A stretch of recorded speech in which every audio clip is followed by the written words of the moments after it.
लोग इतना बता रहे हैं तो इसके पीछे कोई तो कारण होगा।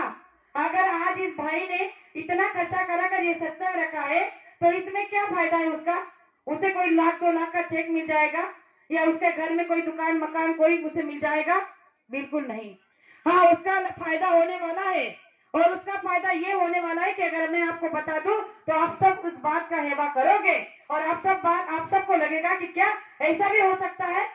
तो उसका फायदा क्या होने वाला है, उसका मुनाफा उसे क्या मिलने वाला है कि अगर इस कार्यक्रम के माध्यम के थ्रू अगर कोई एक परिवार एक भाई भी शाकाहारी हो जाएगा तो उस शाकाहारी का श्रेय उसे मिल जाएगा।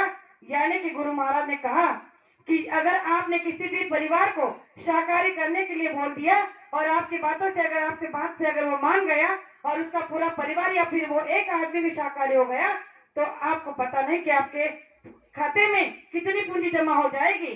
क्योंकि आपकी जीवात्मा नर्क में जाने से अगर बचाने वाला कोई है तो वही बाबा जय गुरुदेव जी महाराज। और इसी नेक उद्देश्य को रखकर इस भाई ने सत्संग रखा है कि आपकी जीवात्मा को बचाया जाए, दोबारा नर्क में न डाला जाए।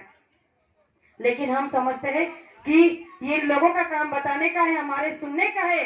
तो बहनों और भाइयों, ये मौका अगर आपके हाथ से चला जाएगा तो पश्चाताप के सिवा आपके पास कुछ नहीं रहेगा। इस पर भी अगर आपको विश्वास नहीं है तो मैं आपको एक ऐसा अनुभव बताना चाहती हूँ कि हमारे भौतिक संसार में भी गुरु महाराज कैसी रक्षा करते हैं। मैं अभी पिछले 23 मार्च का कार्यक्रम था, सॉरी शरद पूर्णिमा का, जिसे कोजागिरी पूर्णिमा हम कहते हैं। कोजागिरी पूर्णिमा का कार्यक्रम मेरा विदर्भ में वर्धा जिला में समुद्रपुर में था। तो हम पति पत्नी दोनों गए थे समुद्रपुर में। वहां पर भी ऐसी नई संगत है। तो एक दिन पहले मैं वहां पर पहुंची तो सुबह कार्यक्रम था तो शाम को हम 5 बजे वहां पहुंच गए। 5 बजे वहां पर पहुंचे तो हमारे सभी जो संगत के प्रेमी थे उन्होंने जब हमें देखा तो कहने लगा कि अरे आप लोग आ गए। तो आपको देखकर हमारे दिल में एक उमंग आई है, जैसे हमारे कैलाश भाई ने आपके गांव में रैली निकाली, ऐसे उन भाइयों ने कहा कि अगर समय है, अगर 8 बजे तक हम हमारे आसपास के 2-3 गांव में शाकाहारी की रैली घुमा ले तो चलेगा। हमने कहा कि भाई नेकी और पूछ हम तो इसी काम के लिए आए हैं और हमारा यही काम है। तो हमने तुरंत उन लोगों से कहा कि आप जल्दी से व्यवस्था बनाओ और प्रचार के लिए निकलते हैं। हम लोगों ने जल्दी से वहां प्रचार का प्रबंध बनाया। 2-3 4 व्हीलर 10-12 मोटरसाइकिल लेकर हम लोग वहां के आसपास के 3-4 गांव में गए। तो वहां पर एक मंदिर है, जैसे आश्रम है, तो आश्रम पर हम लोग रुके थे और सभी सत्संगी प्रेमी वहां पर, जैसे आज यहाँ आप आए हो तो वहां गांव के सभी प्रेमी वहां पर इकट्ठा हुए थे। तो एक बहन आई, उस बहन का घर गांव के बाहर था। तो उस बहन का छोटा बच्चा था 6 महीने का, तो वो भी वहां पर आ गई हमें मिलने के लिए।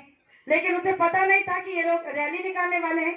तो उसने जल्दी जल्दी में अपने घर को केवल एक मतलब ताला नहीं लगाया, ऐसी कुंडी लगा दी और वहां आ गई। अब वहां आने के बाद ये प्रचार का नियोजन बना तो वो अपनी पत्नी से कहने लगी कि देखो हमें भी प्रचार मिलता नहीं है, अगर हम भी रैली में चलेंगे तो क्या होगा। तो उसके पति ने कहा कि कोई बात नहीं, मैं मोटरसाइकिल लेकर आया हूँ, हम भी प्रचार के लिए चलते हैं। अब वो बहन ये भूल गई कि उसने अपने घर में ताला नहीं लगाया है, केवल उसने कुंडी लगाई है।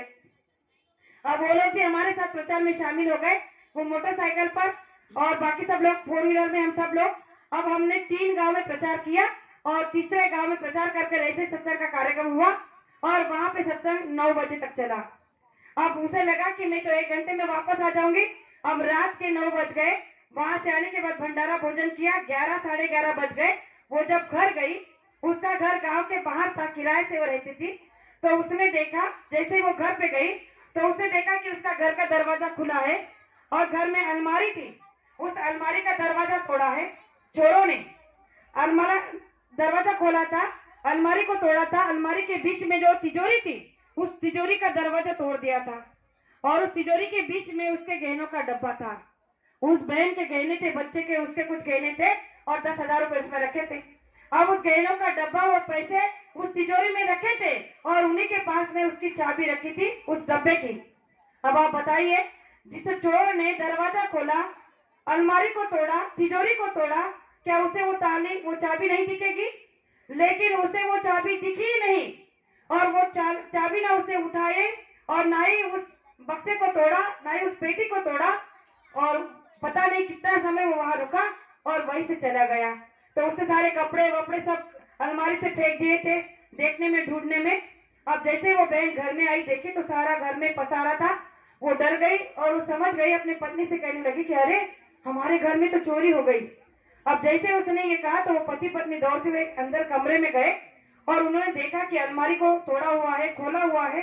तो उसने जाकर पहले वो गहनों का डब्बा ही देखा, तो डब्बे में चाबी पास में पड़ी थी और डब्बा सुरक्षित वही रखा था। मैं पास के ही घर में सोने के लिए ठहरी थी। वो लोग वहां दौड़ते हुए आए और मुझे कहने लगे कि अरे देखो ताई, कितना बड़ा गुरु महाराज ने चमत्कार करा दिया। हमने कहा क्या हुआ? कहने लगे कि चलो देखो तो सही। और वो मुझे हाथ पकड़कर देखने के ले गई। पीछे ही उसका घर था। जब मैं खुद वहां देखने गई तो चोरी करने का जैसे इरादे से चोर आते हैं वैसा पूरा व्यवहार वहां हुआ था। वह कपड़े कपड़े फेंके थे, तलवार दरवाजों को तोड़ा था, अलमारी को तोड़ा था, लेकिन गहनों का डब्बा और पैसे को उसने हाथ नहीं लगाया था। तो वो रोने लगी और कहने लगी कि देखो गुरु महाराज की कितनी बड़ी लीला हो गई कि हमारे घर में चोर आए लेकिन चोरी नहीं हुई। तब हमने उनसे कहा कि ये तुम्हारी भक्ति और तुम्हारे भाव का नतीजा है। अरे तुम पागलों की तरह अगर रैली में चले आई, भक्ति तुम्हारी इतनी दृढ़ हो गई कि तुमने एक बार भी नहीं सोचा कि मेरा घर गांव के बाहर है, मैंने घर में ताला भी नहीं लगाया है, और अगर मेरे घर में चोरी हो गई तो तुमने क्या सोचा कि मुझे सत्संग नहीं मिलता, मुझे रैली नहीं मिलती, अब मिली है तो इसका फायदा उठा ले जाए। तुमने अपने निस्वार्थ भाव से जब अपने भक्ति के बारे में सोचा तो क्या गुरु महाराज तुम्हारे निजी संसार के बारे में नहीं सोचेंगे? ये तुमने कैसे सोच लिया? और उस दिन उस गांव को यह प्रमाण मिला कि जय गुरुदेव नाम सही में हमारे आपकी रक्षा के लिए रखा गया है, जगाया गया है। बहनों और भाइयों, अब आप बताइए कि हमारी और क्या रक्षा होनी चाहिए? अगर हमारे दुख तकलीफ में हमारी रक्षा होती है, हमारे घर के चोरी में, हमारे घर के अनाथ फसाल में अगर हमें मुनाफा होता है, हमारी रक्षा होती है, तो और हमें क्या चाहिए? जब इतना सब कुछ मिलने के बाद भी अगर आप जय गुरुदेव नाम को नहीं लेना चाहते या इस नाम पर विश्वास नहीं रखना चाहते तो इससे बड़ा दुर्भाग्य और आपका क्या हो सकता है? इसीलिए मैं आपसे इतना ही कहना चाहूंगी कि ये संसार तो हमें सौभाग्य से मिला है। गुरु महाराज ने तो कहा है कि प्रेमियों, बच्चे और बच्चियों, आप बड़े परम सौभाग्यशाली हो कि आपको संसार मिला। आप संसार में रहो, माँ बाप की सेवा करो, सास ससुर की सेवा करो, पत्नी बच्चों की सेवा करो, दुकान दफ्तर खेती का काम करो। दिन के 24 घंटे में से 22 घंटे संसार में लगा दो, केवल 2 घंटे में अपना परमार्थ बना लो। आपको न संसार को छोड़ना है, न हमारी तरह गांव गांव में जाकर सत्संग को करना है। आप अपने घर में बैठो, अपने माँ बाप की, सास ससुर की सेवा करो, पत्नी बच्चों की सेवा करो, दुकान दफ्तर खेती को संभालो, लेकिन सुबह उठने के बाद 1 घंटा अपने आप के लिए यानी जीवात्मा के लिए दो, और शाम को जब सोने के लिए जाओ तो सोने से पहले 1 घंटा दो। हमें तो भी गुरु महाराज ने 8 माला का आदेश दिया है, लेकिन आप जैसे नए प्रेमियों को केवल 2 माला करने का आदेश मिला है कि सुबह 1 बजे उठकर 5 बजे उठकर अगर आप 1 माला जय गुरुदेव नाम की कर लोगी और सोने से पहले भी अगर आप 1 माला जय गुरुदेव की कर लोगी तो इन सारे मुसीबतों से, इन सारे दुख तकलीफों से अगर आपकी रक्षा ना हो जाए तो बाबा जी को बाबा जी मत कहना। जय। मैं आप सभी से बार बार यही कहना चाहती हूँ कि हम संसारी जीव है और संसार में इन सब बातों को लेकर ही हमें चलना है। लेकिन अगर हमने इन बातों पर विश्वास नहीं किया और अगर हम इन्हीं अवडंबरता में फंसे रहे तो फिर आप लिख लेना कि आपकी रक्षा कोई नहीं करेगा। गुरु महाराज ने कहा कि आपके मन में हजारों छल और आपके हाथ में लोटा भर जल, तो कैसे होगा आपके समस्या का हल?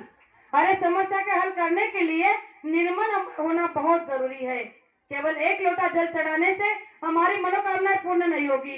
इस पर भी गुरु महाराज ने प्रमाण दिया शिव जी का कि एक बार नानक जी जो पहले